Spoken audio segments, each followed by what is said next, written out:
kayo, apat. Tama po ba? Tatlo. Meron tayong mga tatlong mga kapatid na nagbigay ng kanilang oras ngayon. So, kuya, anong pangalan mo? Ivan Morales. Anong maiksi mong pangalan? Kip. Kip? Tama? Kip? Kip. Kid, K-I-D. K-I-D. Kip. A-I-D, Kip. Wow. Modern name. Kip. Si Nanay Arceli, tama po? At si Nanay, ano po pangalan niya? Aida. Gusto ko yung mga madali lang mabigkas eh. Nanay Aida, Nanay Arceli, si Kuya Kip.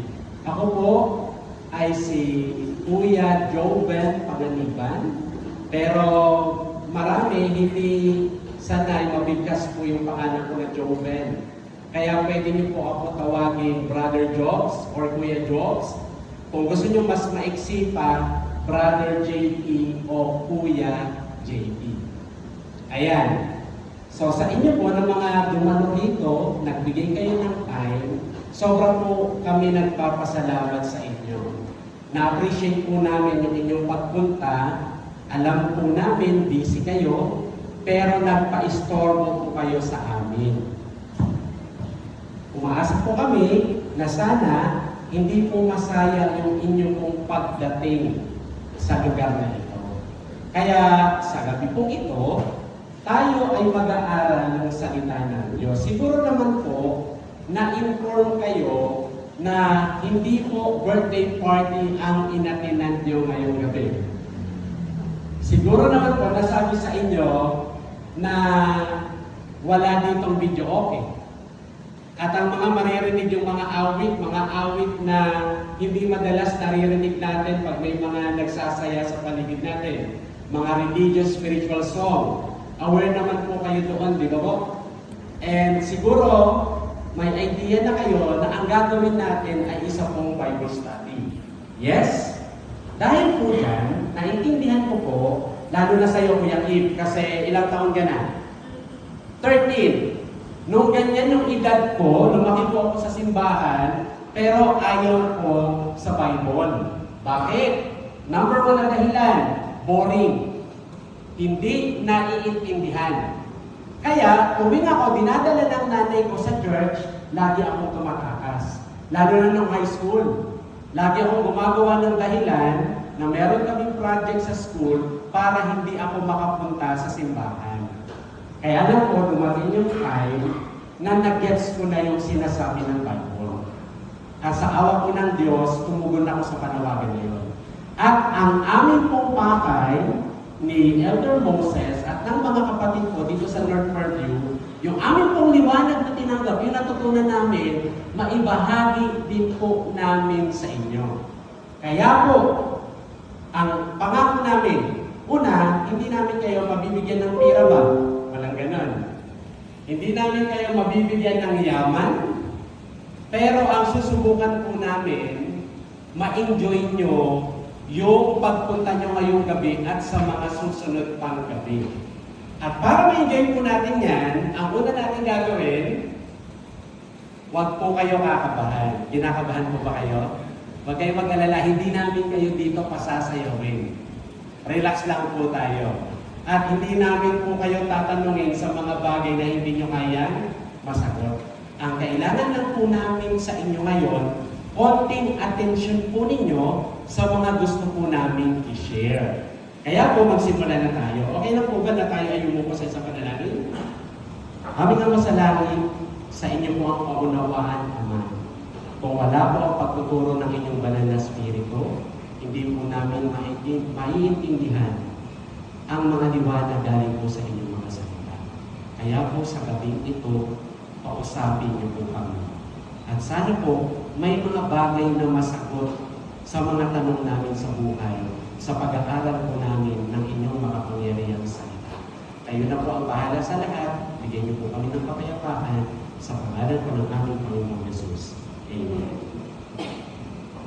Okay. Ang tema po natin sa 7 gabi na dadaan ay handa ka na bang salubungin si Jesus.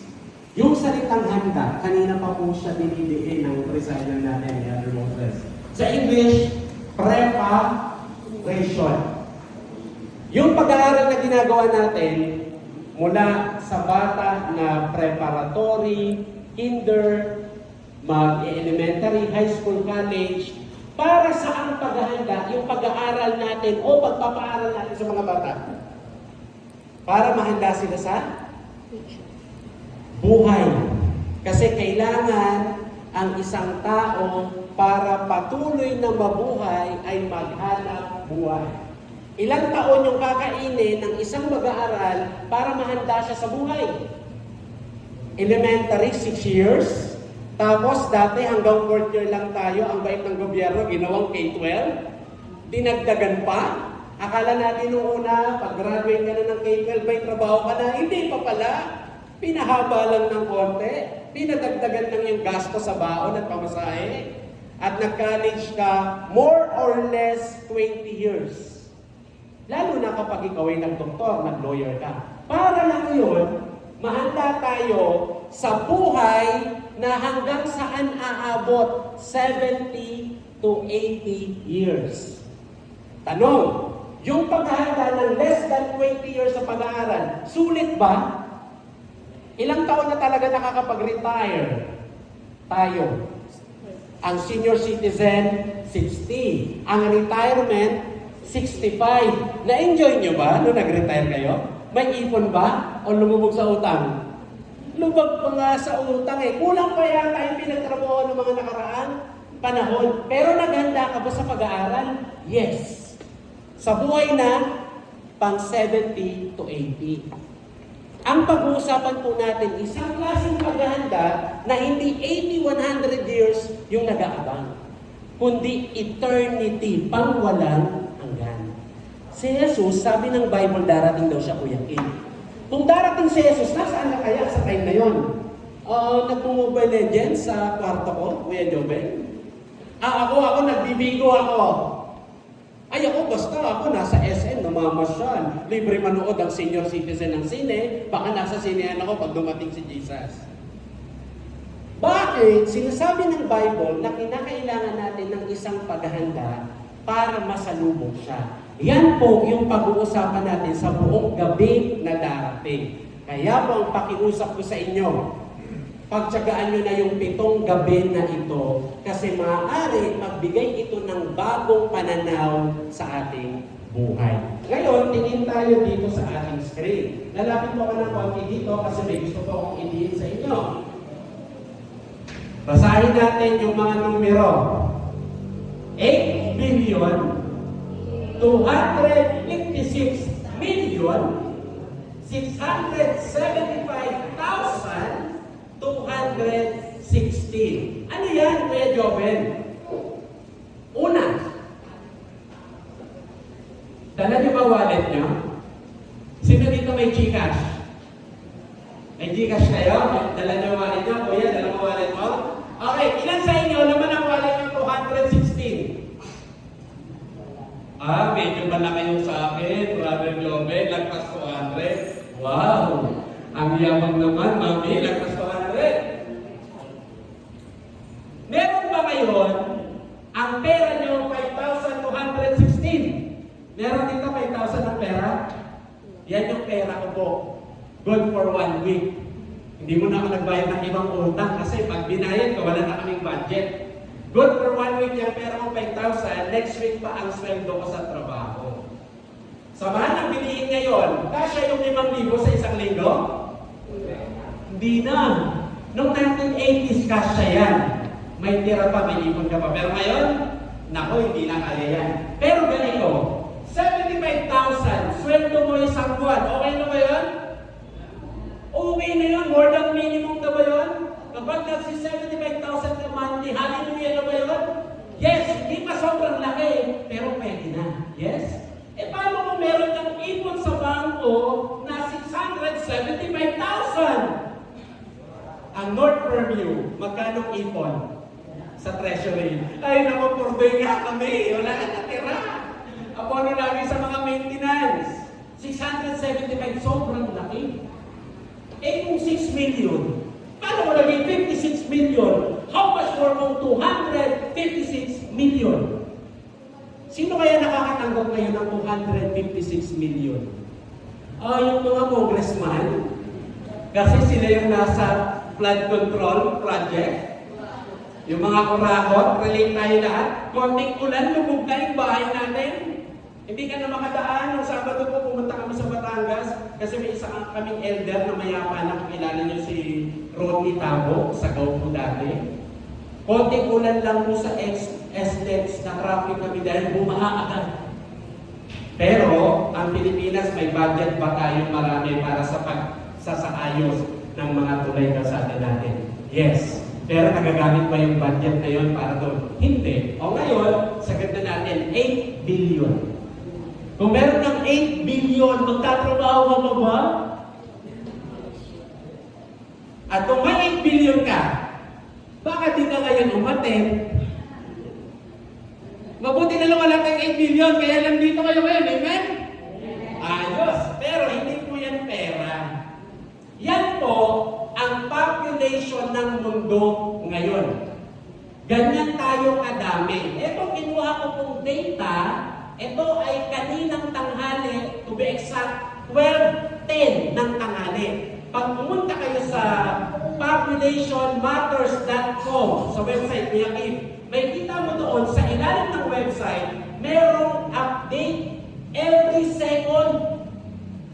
Nadadagdagan ng taong pinapanganak sa mundo.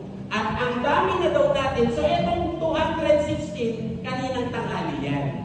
Iba na yan ngayong gabi. Dumami na yan. Pero nasa figure pa rin ng 8 billion. Ano yung point ni Brother Jobel? Ang ating pong planeta, 85% ng population natin, yung 7 billion galing sa 8 billion, lahat yan mga taong relihiyoso. Gano'n daw karami mo ang mga taong relihiyoso? 7 billion, 85% sa Earth's population. Iba-iba po yan. Ang pinakamarami, yung mga Christian, taas ang kamay ng Katoliko. Ang mga Catholic, 1 billion plus. Ang mga Protestant, mga 700 to 800 million. Pinagsama-sama lahat yun, Catholic tsaka Protestant, 2 billion, mahigit, magti 3 billion na nga. Ang Muslim, sumusunod na marami. So 2.8 ang Christian, ang Muslim ay 2.6, at ito pa po yung ibang mga religion. Hindu, Buddhist. Yan ang nilalaman ng populasyon ng mundo. Marami pala naniniwala sa Diyos. Marami pala nananalangin. Ngayon, alam natin, bawat grupo ng religion, iba-iba paniniwala. Tama ba?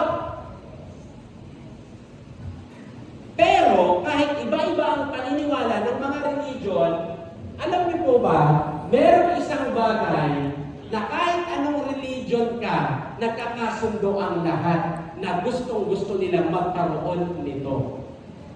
Pag nakausap niyo ang Iglesia ni Cristo, tapos Jehovah's Witness ka, mag-aaway ba? Oo, magdidebate pa yun. Dating daan, kakausapin ng born again, magtatalo ba silang dalawa? Magtatalo. Paano kaya yung Christian at Muslim mag-uusap? Mag-aaway, baka magbarilan pa. Maraming mga gulo sa religion. Pero may isang bagay na kahit anong grupo ka, ang lahat gusto nito. Alam niyo po kung ano yan? World peace. Every 3 to 5 years, nagkakaroon ng tinatawag nila na Parliament Religious Convention.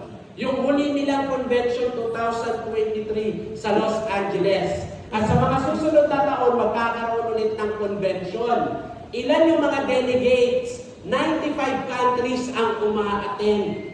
May mga delegates na mga umaabot ng 6,500, iba't ibang mga leaders sa iba't ibang grupo ng religion para umattend sa convention na ito at ano ang kanilang pakay. Ang sabi nila, huwag muna tayo mag-away. Sunday ka ba nag-worship? Ako Saturday eh. Huwag muna natin pag-usapan yan. Kayo ilang beses pa kayo nag-pray? Sa Muslim kami, di ba? Kami Christian kahit ilan, pero madalas hindi. O sabi nila, huwag muna tayo magtalo sa mga pagkakaiba-iba natin. Kahit magkakaiba tayo lahat, magkasundo tayo sa iisang gusto lang. Mag-unite tayo para magkaroon ng world peace. Bakit? Kasi alam natin, ang mundong ito puno ng war, violence, corruption, crime, danger, cruelty, pain, fear, takot ang lahat. Kung may anak ang dalaga, papayag ka, kakalan-kalan sa kalsada ng alas 12 ng gabi? Hindi. Alam mo, nagigera sa Iran, doon ka mag-a-abroad? Hindi rin.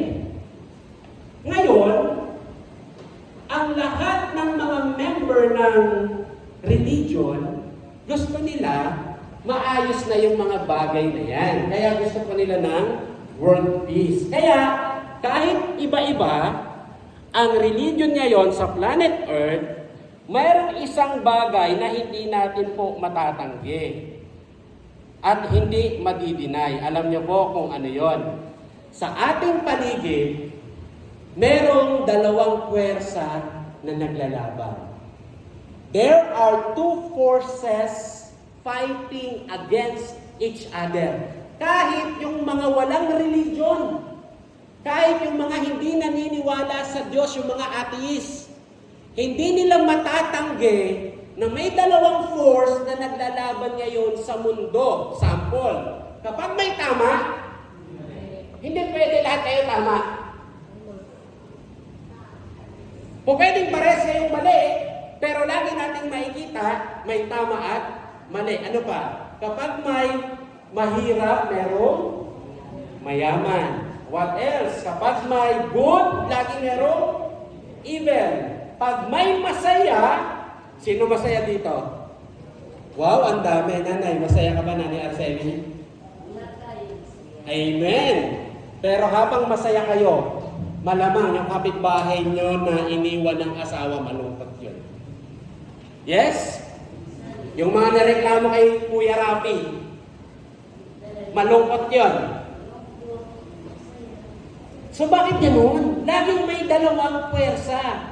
Pag may negative, merong positive. Ano pa? Pag may nagmamahal, may nagagalit. Yung kinasal ka, saya-saya mo. Pero may nalungkot nung kinasal ka. Kapag may life, may death. Kaya ang buong religion sa mundo, kaya po dito sa mga nanay namin na umatay ng Catholic, hindi po namin kayo niyaya para maging Adventist kayo pagtapos ng program. Hindi po namin kayo gagawin sa Badista. So, payapain nyo yung kalawin. Chill, relax lang tayo. Ang gusto lang namin, ipaalam sa inyo yung sinasabi po ng salita ng Diyos. Kasi regardless of our religion or denomination, may nangyayari sa paligid na hindi mo matatanggi. May dalawang puwersa sa paligid natin na naglalaban sila. Ito ang tanong. Naghihilaan sila, sino ang mananalo? And madalas, sino ang mas nananaig? Mabuti, masama? Mabuti, masama? Di ba masama? Tingnan niyo sa government. Anong nananaig? Mabuti, masama? Di ba tayo ng tax? Dadagdagan pa ulit yung tax. Sa sobrang dami nating pera, sobrang dami nating resources, dapat nga ang health libre. Pero bakit kayo pupunta sa PGH, pipila kung saan-saan, kapag namatayan tayo, pipila tayo sa DSWD, nanglimos tayo ng pera, pero marami tayong pera. Kasi nananaig ang masama kaysa sa mabuti. Ang tanong, saan iyan nanggaling? Okay? So, teka lang po alagpasan natin, tanong po yan, kaya lang hindi siya lumalabas, kaya nangyari. Alright, saan nanggaling etong dalawang puwersa na ito na naglalaban ngayon sa sanlibutan at nararanasan natin lahat? Ang sabi po ng Bible, hindi rin lumalabas yung Nasa Revelation 12 po yan. May technical error po yata tayo. Dapat di ko nilagyan ng animation. Kaya yung ibang part po, hindi nyo makikita. Yung hindi natin makikita, focus kayo sa akin, papaliwanag ko na lang. Sabi ng Revelation 12 verse 7, "And there was war in heaven." Kuya Kim, ano daw nangyari sa langit? Nagkaroon ng digmaan sa langit. Sino mga involved sa war na ito? Michael and his angels lumaban daw kanino? Sa dragon. And the dragon fought and his angels. At hindi sila nanganalo sa verse 8, ni nasumpungan pa man ang kanilang dako sa langit. Anong sumunod na nangyari? And the great dragon was cast out, that old serpent. Anong ibang pangalan ng dragon na ito? Mamaya papaliwanag ko bakit dragon. Tinatawag daw siyang devil and Satan, which deceived the whole world. Siya ang dumadaya sa buong sanlibutan. He was cast out into the earth. Saan daw tinapon? Nani Arceli? Si Satanas? Sa lupang ito. And his angels were cast out with him. Mag-isa lang ba siya? May kasama siya? May kasama siya. Yung kanyang mga anghel. Ito ang tanong. Ano nangyari? Pag sinabing heaven, what comes to your mind? Di ba nga, ang kasabihan natin, pag may taong namatay tapos mabait siya, ano sasabihin natin? Ay, mabuti na lang mabait siya. Pupunta siya saan? Sa langit. Kasi in our imagination, pag sinabing langit, ito ay lugar na payapa, maganda, walang stress. Ang mga tao doon masaya. Tapos may sa mga picture na nakikita natin, may mga maliliit na angels. Ano tawag natin doon? Yung mga kerubin, kasama na daw doon sa langit. Tapos, ang sabi ng Bible, nagkaroon daw ng digmaan sa langit. Kung nagkaroon ng digmaan sa Middle East, din na tayo magugulat, tama? Lagi naman nagigera dyan. Pero magkakaroon ng digmaan sa langit, this is something unusual. Ano ba? Tama mo na ni Arceli. Okay, so pag-usapan natin bakit. Alright? Ayan, sinasabi sa atin ng Bible na ang naglaban daw sa digmaan na ito or war in heaven ay teka lang. Nawawala yung iba natin.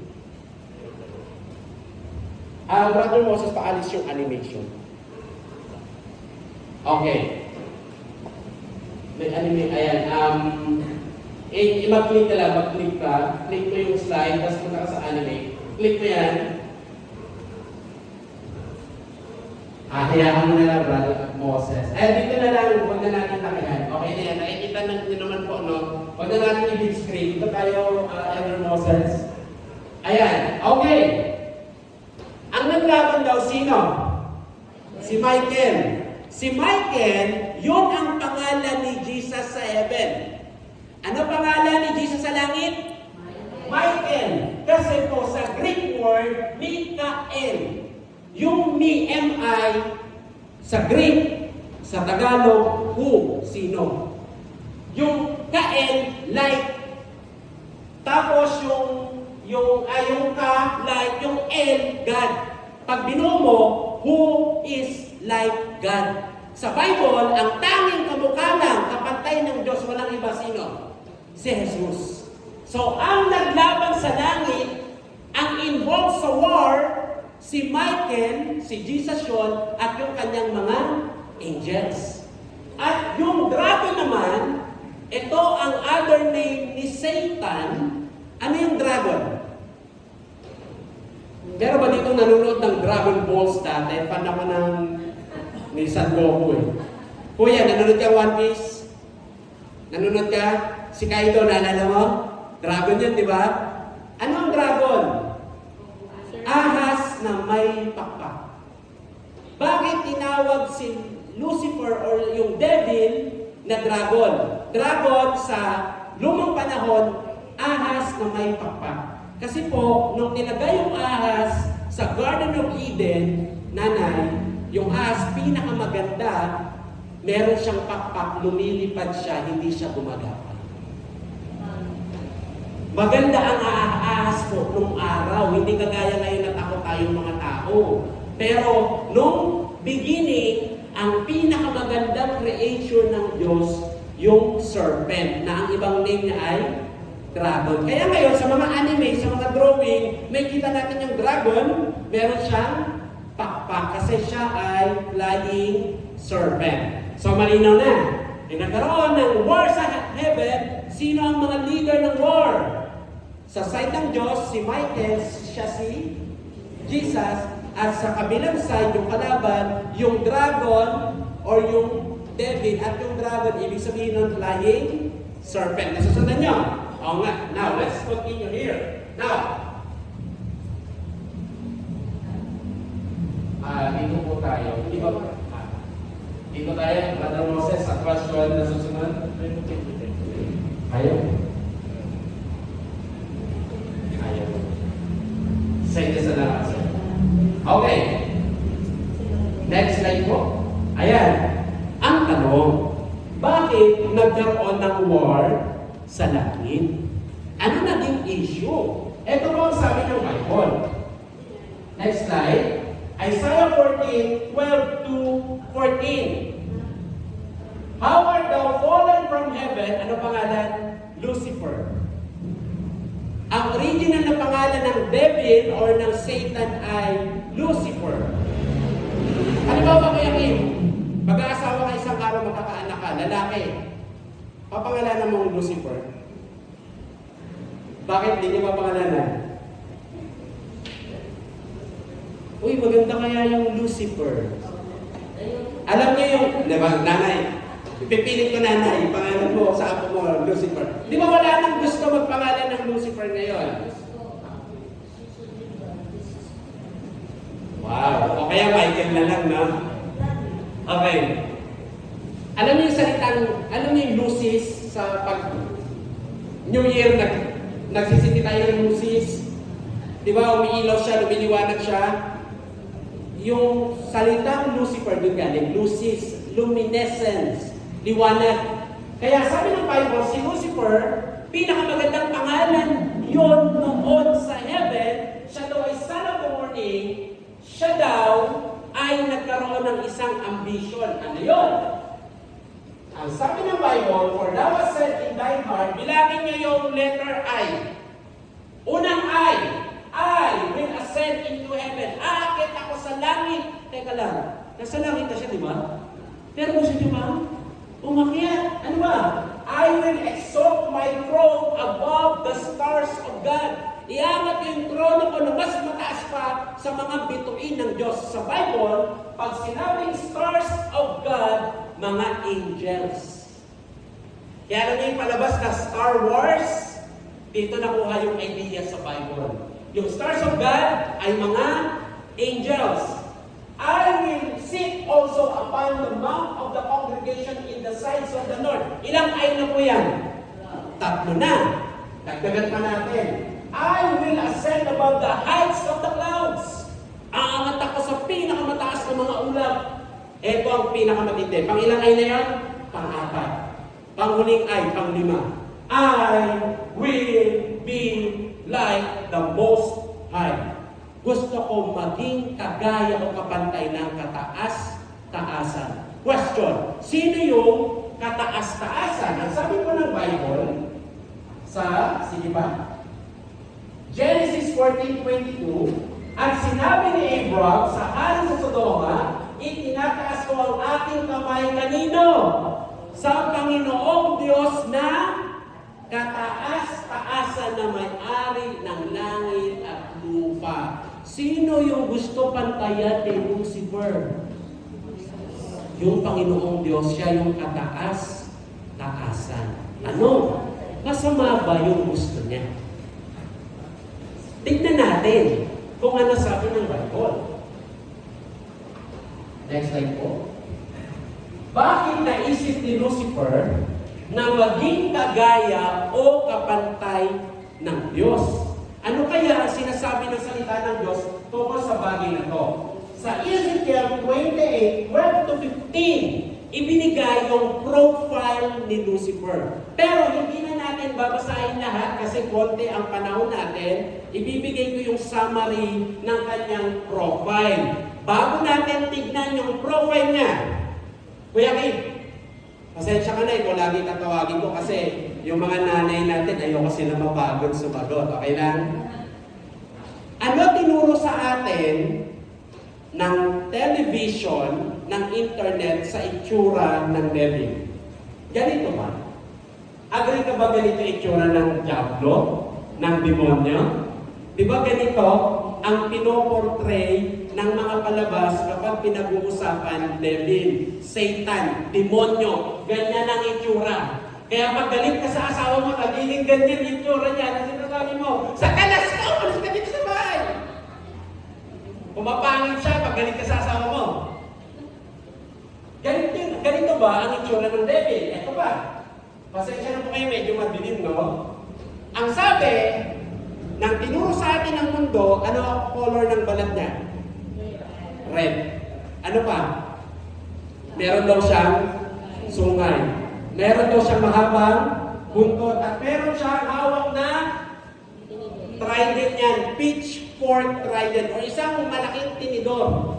At ganito pa tinuro sa atin. Kapag may itinapon daw sa impyerno, dahil siya daw ay naghahari doon, di may taong babagsak sa impyerno. Anyway, bakit pala mapupunta sa impyerno? Kasi daw masama. Yan po yung mga i-correct natin. Umatin po kayo sa Bible study natin tuloy-tuloy, malalaman nyo yung mga ganyan bang paniniwala ay totoo. Pero sakyan lang muna natin yung natutunan natin. Yung tao daw masama, saan daw dadalhin? Hindi ko sinasabing totoo ito ha. Meron lang akong paglalarawan na gusto ibigay. Dinalaglag daw yung tao sa impyerno.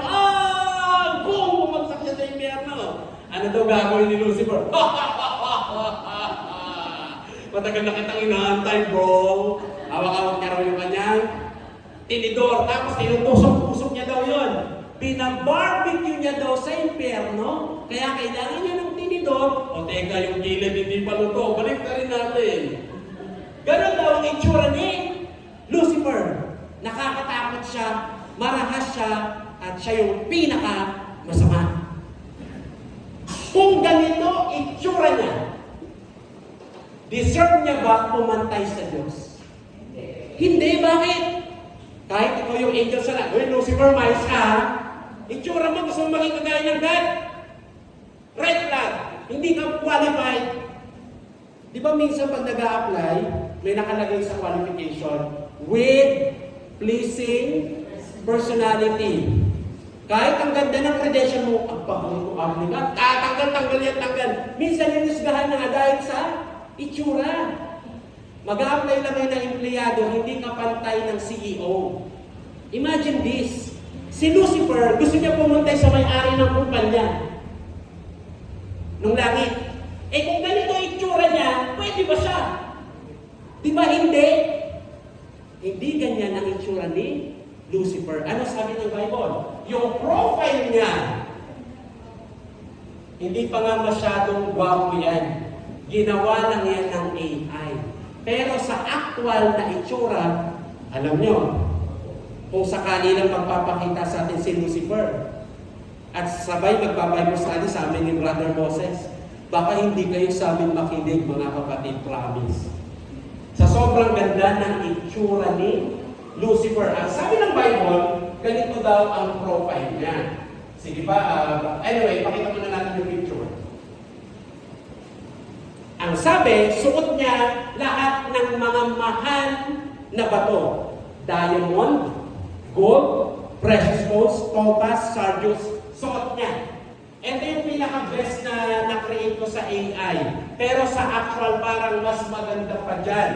Ngayon, siya yung most admired celebrity sa langit. Sino dito, pinapollow nyo si Marian Rivera sa Facebook? Wala nga amin. Si Ivana Alawi. Si Ann Curtis. O si Liana, kilala niyo yan, Liana Guerrero. Bakit ko binanggit sila? Sila kasi yung may pinakamaraming followers sa social media. si Marian, si Ivana, si Ann Curtis, anong common denominator nilang tatlo? Magaganda sila. Hindi magiging milyon yung kanilang followers kung hindi sila maganda. Imagine kung si Lucifer gagawa ngayon ng social media account. Buong mundo, followers niya. Sa sobrang ganda niya. And he was the smartest genius in heaven. Sabi ng Ezekiel 28, full of wisdom. What else? Highest ranking official. Kasi after ni Michael, sino ulit si Michael? Si Jesus. After ni Michael, siya na sumunod. Highest ranking official. Kung may-ari ng company, siya yung CEO. Ganun kataas yung kanyang kalagayan sa langit. He have luxury and royalty, and eto pinakamatindi. Sabi ng Ezekiel 28, meron daw siyang built-in musical instruments, may tabrets and pipes. He was the greatest musician ever. Gaano siya kagaling sa music? Nakapanood na kayo ng choir or orchestra? Pag sa choir, ilang boses meron? At least may 4, pero may mga hiwa-hiwalay pa yun nagiging 8 yun. Pero yung basic 4, soprano, alto, bass, saka tenor. Pag umawit si Lucifer, di ka nakatingin sa kanya, nakatalikod ka. Iisipin mo, choir yung kumakanta. Pag bumarang ka, ikaw lang yun, ikaw lang. Ganon kaganda yung kanyang musical talent. At yon ang meron si Lucifer. Another, gifted siya, brilliant, beautiful, trusted, exalted. Ang yaman-yaman niya sa heaven. Kung lahat ito meron ka, mayahanapin ka pa ba? Wala na. Eto nga di ba kahit wala kang pera, maganda yung tsura mo, gusto mo yun? Uy, basta di ako tumatanda, masaya na ka niyan.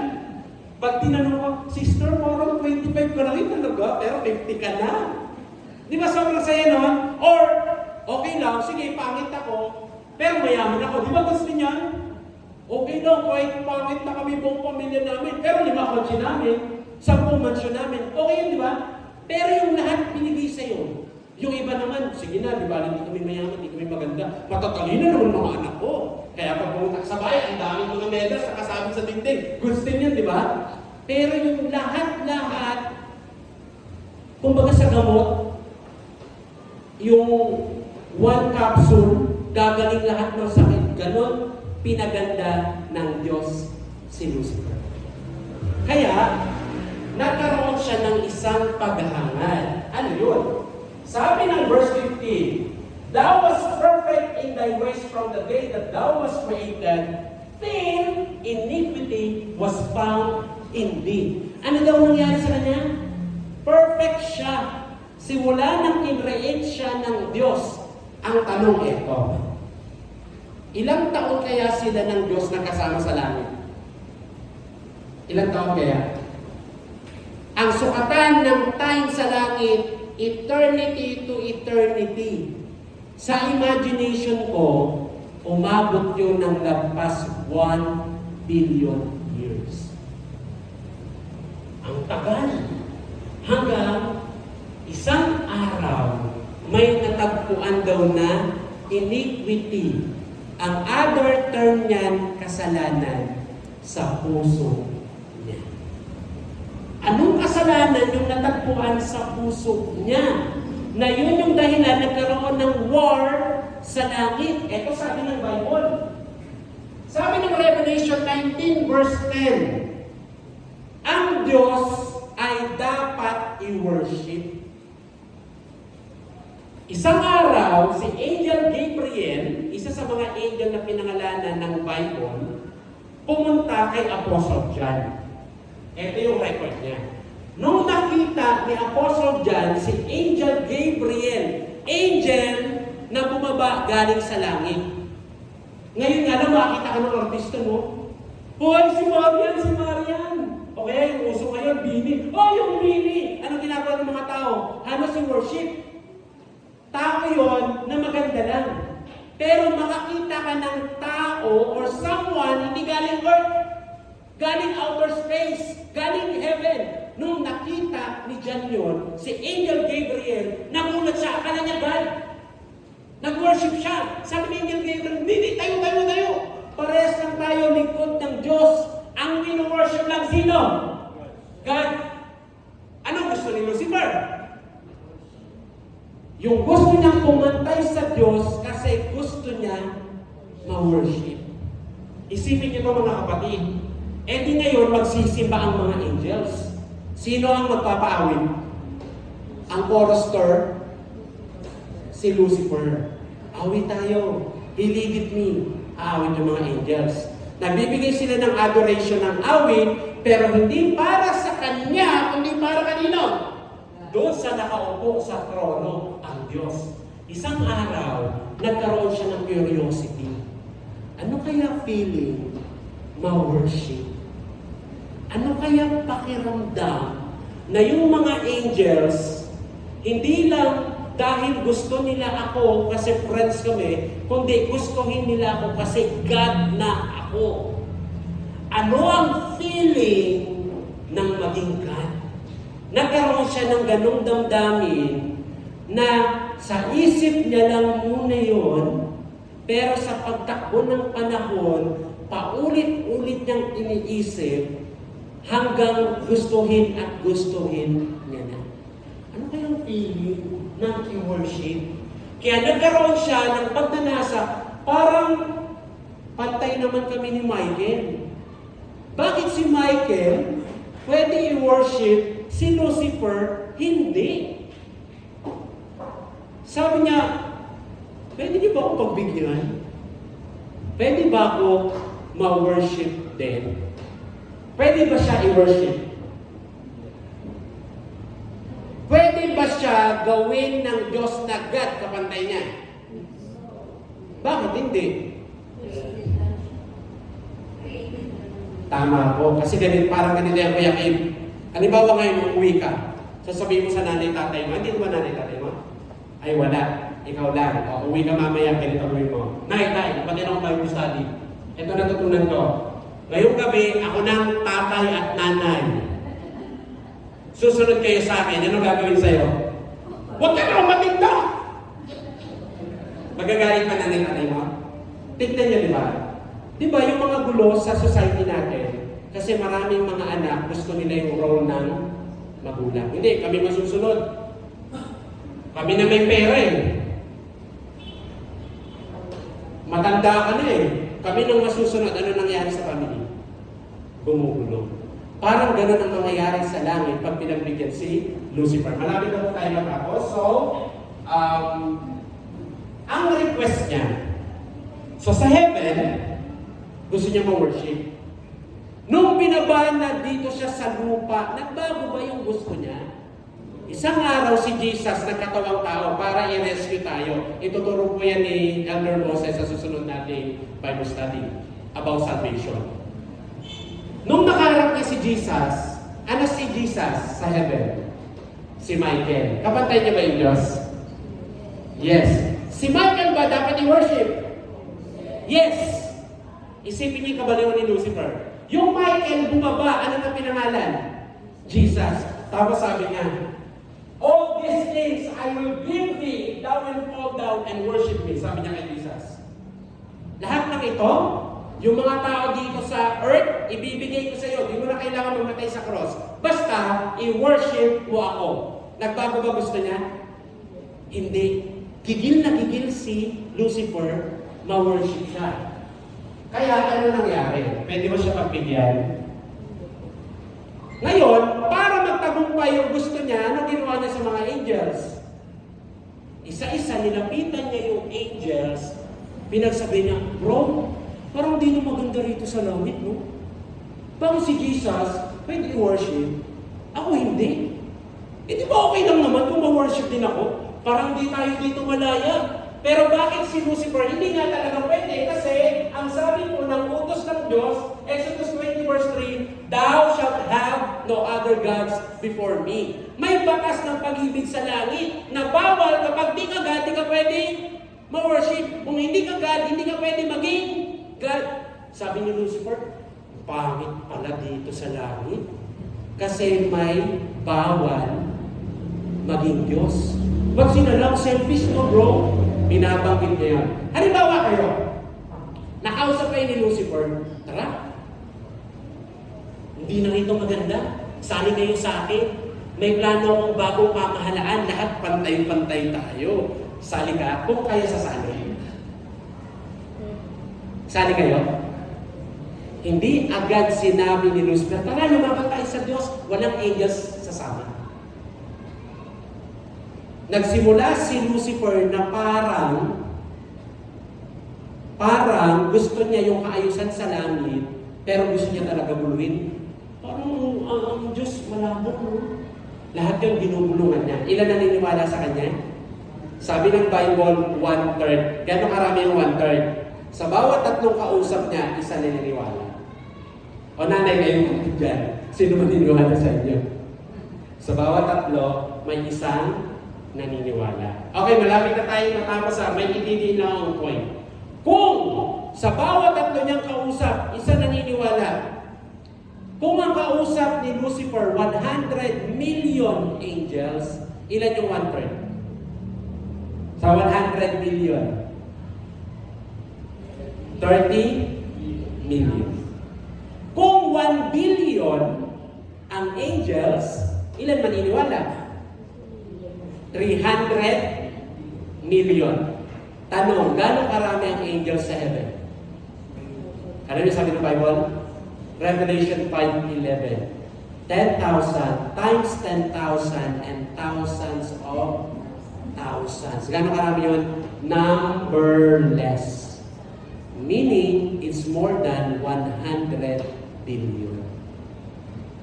Let's say, para lang may figure, 1,000 billion ang angels. 1,000 billion. Ilan yung nakuha niya? 300 billion. Ilan yung population natin? 8 billion. Sa 8 billion sa atin, ilan naka-assign sa inyo na bad angel? Ilan? Kaya may kwento sa Bible, yung isang sinaniban sa Gadara, alam niyo ilang evil angels ang nasa katawan niya? 2,000! Bad angel sa isang tao. Kaya sa mga kapatid ko dito sa North Fairview, huwag kayong malungkot. Kunti lang nayaya namin. Natural ang daming angels na ka-assign. Ba't kayo nakarating? Nanalo yung good angels. Amen? Okay, patapos na tayo. Shortcut ko na po yung iba. So nagkaroon ng war sa heaven. Ito nangyari. Inalis na sa langit. Napunta dito sa lupa. Sige pa, Elder Moses. Now, etong ididiin ko sa atin. Balik tayo dito. Kaya binigay yung Bible para maging aware tayo sa digmaan na naganap sa langit. Hindi po para maging sabadista kayo yung mga in-invite namin. No. Binigay ang Bible para hindi ka maging relihiyoso na kailangan ko magsimba, kailangan ko mag-pray. Pag nag-church kasi, kailangan ko na magbago Ang lakas ko pa naman mag-red horse. Huwag kayong mag-alala. Nagre-red horse din ako dati. Kasi maraming mga bawal pag sumunod ako sa Diyos. Hindi yun ang dahilan. Ang dahilan kaya binigay ang Bible para bigyan tayo ng awareness. Elder Moses, next slide. Nakasali tayo sa war between Jesus and Satan. Bakit importante yung awareness na binibigay ng Bible? Kasi ganito po yan. Let me illustrate. Noong 2017, nagkaroon ng pinakamatinding mass shooting sa Las Vegas. May isang lalaki, ang pangalan niya Stephen, pumunta siya sa isang hotel, Mandalay Hotel. Nag-book siya sa 32 floor. Kumuha siya ng kwarto doon. Matagal na pala siya nagbubook ng kwarto doon, nag-iipon siya ng mga barel at mga bala. Isang araw, nagkaroon ng festival sa Las Vegas. Nagkaroon ngayon ng concert. Alam niyo yung umaten, 22,000. Di tuwang-tuwa sila.